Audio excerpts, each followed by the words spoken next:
আমার হাজব্যান্ডের মামি মানে আমার মামি শাশুড়ি দীর্ঘদিন যাবৎ কিডনি, লিভার, ডায়াবেটিস এবং হার্টের সমস্যাজনিত রোগে ভুগছিলেন।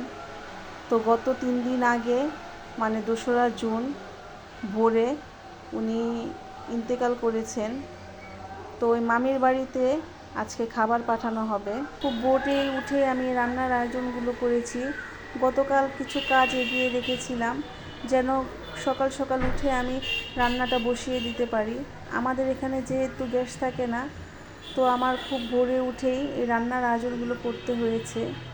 তো এখানে আজকে আমি মুরগির মাংস দিয়ে আলু দিয়ে ঝোল ঝোল করে রান্না করেছি, আলু উচ্ছে ভাজি করেছি মুরগির কলিজা গিলা চামড়া দিয়ে, আর এখানে আমডাল ছিল, ভাত ছিল।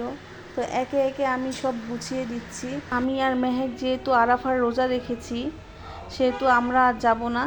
আমার হাজব্যান্ড এই খাবারগুলো নিয়ে একেই যাবেন। তারপর আমি যাই রান্না টান্না করেছি সব একেবারে বক্সে বক্সে করে দিয়ে দিয়েছি, আর হাজব্যান্ডকে বলেছি ওই বাড়িতেই ওনাদের সাথে দুপুরের খাবার খেয়ে নিতে। এখানে যেহেতু আমরা রোজা, আমরা তো সন্ধ্যায় একেবারে ইফতার করব। আমি এখানে সুন্দর করে খাবারগুলো প্যাকিং করে দিচ্ছিলাম যাতে মেহেকের আব্বু নিতে কোনো অসুবিধা না হয়।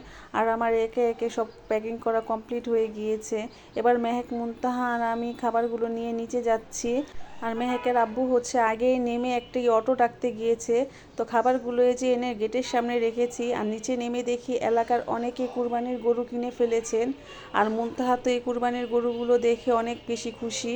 তো নিচে থেকে ও আসতেই চাইছিল না। এর আব্বু অটো নিয়ে চলে এসেছে। এবার একে একে খাবারগুলো অটোতে তুলে নিচ্ছে। খাবারগুলো উনি নিয়ে এখন রওনা হবেন। আর আমাদের বাড়ি থেকে নানির বাড়িতে অটো করে যেতে 10 মিনিটের রাস্তা। সবাই আমার মামি শাশুড়ির জন্য দোয়া করবেন, আল্লাহ পাক যেন ওনাকে জান্নাত নসিব করেন।